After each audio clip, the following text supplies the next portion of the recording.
And now to UMass Amherst, where students and others staged a die-in on campus. We're told they were showing solidarity for Palestinians who've been killed in the ongoing war between Israel and Hamas. Western Mass News reporter Olivia Hickey joining us live in Amherst with more on what happened. Olivia. Chris, Abby, organizers tell me that this is just one of the rallies they have held in recent months, and they plan to continue until the university meets their demands. We wanted as many people there. Again, we want it to be disruptive. We want our voices to be heard. Palestine will be free. We're supporting genocide. Western Mass News captured this scene on Wednesday inside the Blue Wall dining area at the UMass Amherst Campus Center. Members of UMass dissenters and UMass Students for Justice in Palestine staging a die-in with calls to free Palestine and free Gaza written on campus walls as the war between Hamas and Israel rages on. This demonstration comes after dozens of students were arrested in October during a sit-in outside of the university chancellor's office. Our demands were never met because the whole purpose of that sit-in, our goals weren't met.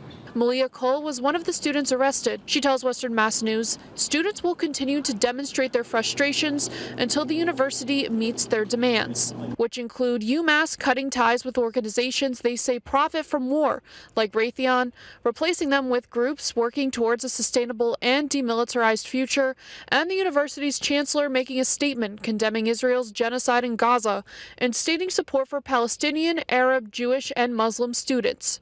We lay down on the ground and try and take up as much space as possible in order to disrupt business as usual. And they are not listening to us. They are not hearing our demands. They are refusing to even condemn the murder of over 20,000 individuals and stand up in support of Palestinian, Arab, Jewish, and Muslim students here on campus.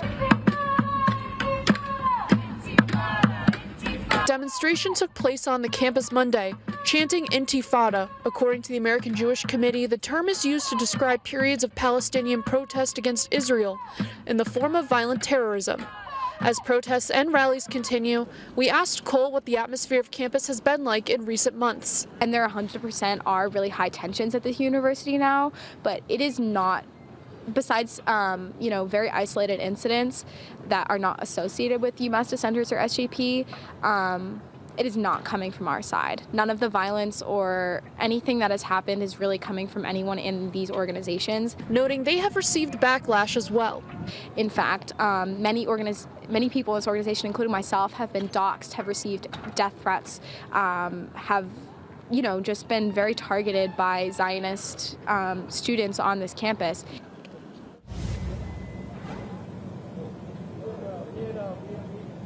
The die-in was scheduled to wrap up today at 3:30. Western Mass News did reach out to the university for comment on the video and the die-in, and they sent us a statement that reads, "Anti-Semitism has no place at UMass Amherst. The community is committed to ensuring that our community's engagement with opposing viewpoints is maintained in a safe environment.